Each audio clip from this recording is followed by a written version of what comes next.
Good evening, everybody. Legal luminaries, members of the academia, members of the legal fraternity, ladies and gentlemen.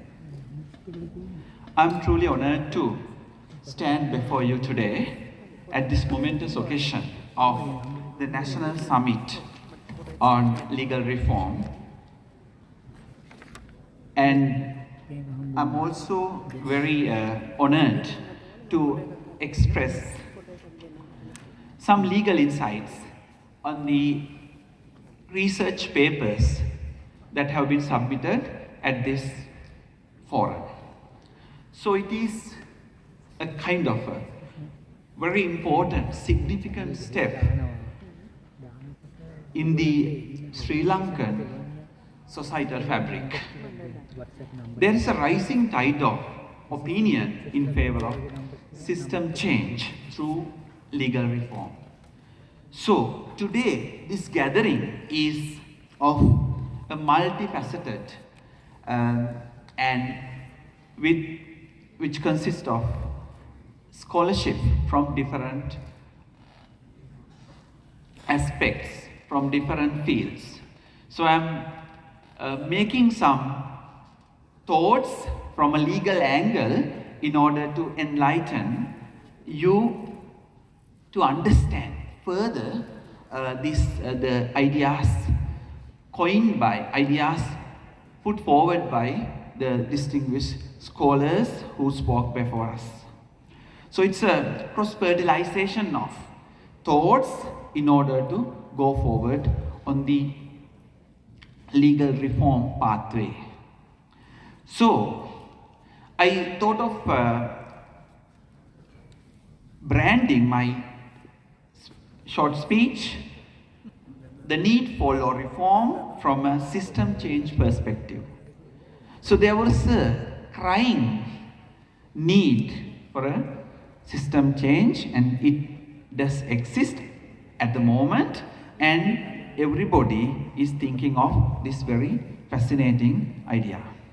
So I thought of encapsulating my thoughts along these lines, the subtopics: modernizing constitutional governance and representation, strengthening the independence of the judiciary, strengthening laws on bribery and corruption, strengthening fundamental rights and media-related laws, labor law reforms, and modernization of the legal infrastructure in order to attract more investment to the country.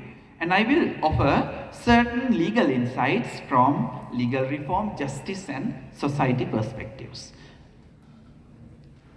So I will only capture the key ideas that I wanted to share.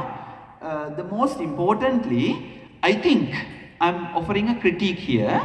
The second House of Commons, that is People's Assembly, as previous scholars rightly pointed out. It's a very good idea. However, I have a caveat on this. Because right now, we always think that we have so many representatives. Would they really serve the purpose? And also, the people who will be getting into this legislative process, I doubt whether they have the same the maturity, same exposure to think about the law and the laws that have been passed. And also, my main thoughts will go on the establishment of the Constitutional Court for Sri Lanka. I think this is an incredible idea, very good idea. This has been discussed for many years, and it was, as rightly pointed out, initially founded in Austria by the most remarkable scholar in the 20th century, Hans Kelsen, who brought in pure theory of law. And many government, many system change attempted to justify such change through the lens of Hans Kelsen's pure theory of law, people's mandate theory. So I think constitutional court is a good idea. However, that certain suggestion, for example, having foreign judges in this might push us into unnecessary roadblocks. And I think a constitutional court is a good idea, but constitutional court may be able to function properly when we have a combination of professional career judges and also members of the academia, I would say, and also the review of post enactment would be a commendable feature. In this regard, I would say, as rightly pointed out by some of the scholars here, that we should also have a paradigm shift in the approach to constitutional interpretation. It should be different from what we have right now, because the current common law tradition does not permit going beyond the traditional literal rule, the golden rule, the mischief rule, the purposive rule. But South African Constitutional Court emphasized the going beyond the traditional rules, but embracing the value coherent approach of constitutional interpretation. So I think in that regard, we have to move forward from these traditional parameters towards innovative interpretation, dynamic interpretation, living theory doctrine that has been embraced in Canada and South Africa. So I think it's a very good idea, but we need additional inputs in this regard. So I think it's something that we need to have here in order to have a functional and also a very good system of constitutional court in Sri Lanka. And also, direct democracy is an idea, incredible idea, but it has to be implemented in our system. But I doubt whether such kind of instrument can be successfully implemented. We have talked about this. Now we are living in 77th year since our independence. So we have not been able to do this in practice. So we need to put in an extra effort and also better awareness of this marvelous system, because if we are to contextualize this system, we need to have also the comparative perspectives. For that, we have to think about more matured democracies with resources and all the necessary mechanisms are in place. But I doubt Sri Lanka whether it will be feasible for us to have this direct democratic instruments. But of course, referendum we have once implemented, and there were thoughts about further implementation, which has been now not to be seen right now. So also strengthening in the independence of judiciary, as two speakers, two research papers presented here, and it's always independent judiciary is the cornerstone of the modern democracy, and it is necessary in this system change system, because if a person walks out of the court system thinking that justice has not been done, then that will be the end of the democratic process. Therefore, we have many threats. In order to ensure independence judiciary, the respect and also the independence of judiciary should be preserved in any democracy. And also, the idea is to have democratization, decentralization of Court of Appeal is a good idea. Having everybody to come to Colombo or the center may not be ideal in a system that will also discourage average litigant executing the rights that they have been deprived of.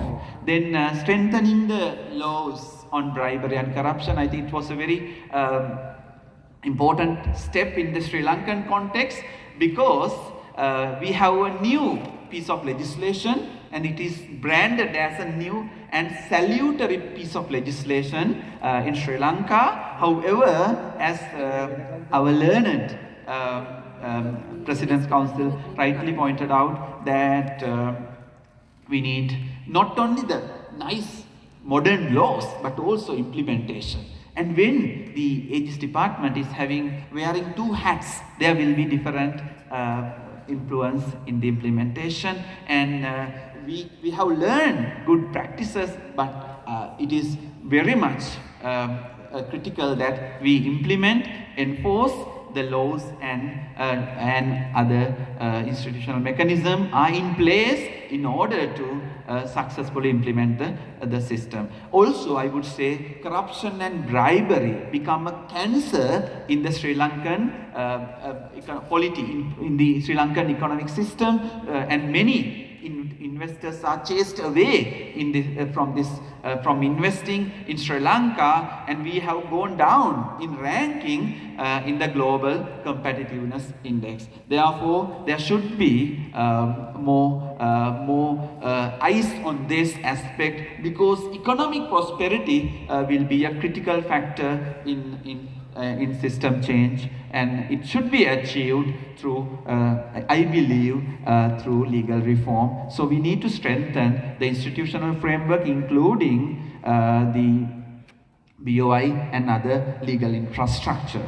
And strengthening the fundamental rights chapter would be another important step, because Sri Lankan fundamental rights chapter, which was enacted, which was introduced in 1978, perhaps not modernized. We need to modernize it, viewing through the lens of South African experience, I guess, because we have more broadened fundamental rights chapter, which include the socio-economic rights and other some most important rights, such as right to health, access to medicine, and other economic rights are critically important in the 21st century. So strengthening fundamental rights chapter and fundamental rights jurisdiction would be so important in the decades to come. So we need to embrace Millennium Development Goals,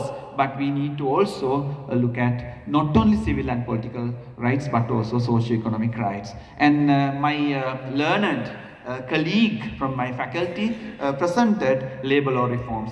The labor law reforms have been on ice for many years. I think new policymakers, new governments should think of it, because we need to incentivize investment while protecting the rights of the workers. Because as in the Nakia estate case, Justice De Kretser rightly pointed out, we have to balance not only the right of the employees but also the rights of the employers. So we need to have a balanced approach on labor law reform. I would say, as my learned colleague pointed out, we need to embrace international development and also ILO convention. As a nation, we need to go forward. Many areas to be reformed.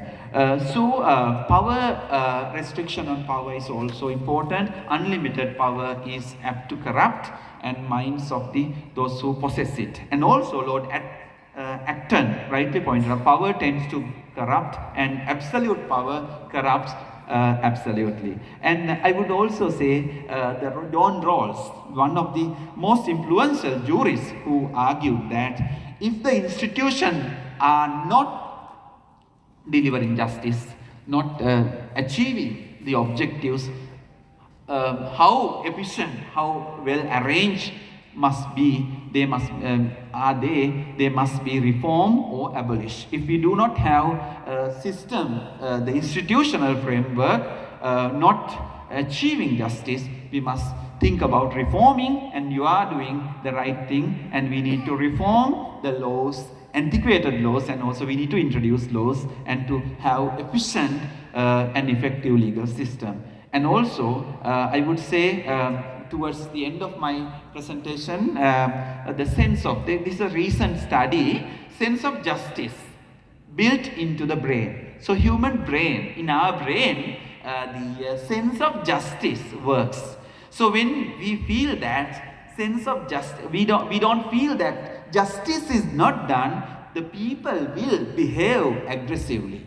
When people, citizen, when the average member in the society feels that justice is done, that society will become peaceful. So you can see Scandinavian countries, European countries, more developed countries, the people, and where rule of law is upheld, then the people are more relatively peaceful. But now we had these people uprising, Aragale. I think people lost the sense of justice. In that sense, when the people feel that justice is not done, then they will have the reaction in the mind. This is a medical research, and it has shown that sense of justice is inbuilt in our brain, and brain imaging shows when somebody feels that we are not meeting justice, then the person will become adverse, aggressive, and the society will become chaotic and violent. So I think we need to ensure justice is done, and people should have a sense of justice. And also, in concluding remarks, I think today's momentous occasion is a Red Letter Day. It's a commendable effort by lawyers, academia, professionals, and civil society committee, and having organized this landmark event in the Sri Lankan context. And as MacDonald in his influential work stated, in law reform as in life, the perfect is the enemy of the good, and the quest for perfect often undermine the good already accomplished. So the law reform process should be carried out, executed with some care, and the laws should not be made in a haste. There should be deliberation and no quick fix. It should be consultative, deliberated, and we also must see what happens around us. And always comparative perspectives would serve the purpose of successful law reform process. Otherwise, it will serve no purpose and it will go in nowhere. So, therefore, law reform is a compelling need in our society, and we need to carefully embark on this journey for a better future for us. So, with that, I would also say that Madam Indira Gandhi once mentioned very clearly that power of questioning is the basis of all human progress. So you develop this think tank to question the status quo. That is what is fascinating, commendable, and there is a crying need in our society to develop to have a system change through law reforms. And I think this forum is the ideal, and it is something that should be continued, and it should be futuristic. And I hope every success in this process, and from the academia we will also give our support, and thank you ever so much for this opportunity. I know everybody listened to so many speeches, scholarly talk, and so I don't want to take any additional time. Thank you once again for your patient listening.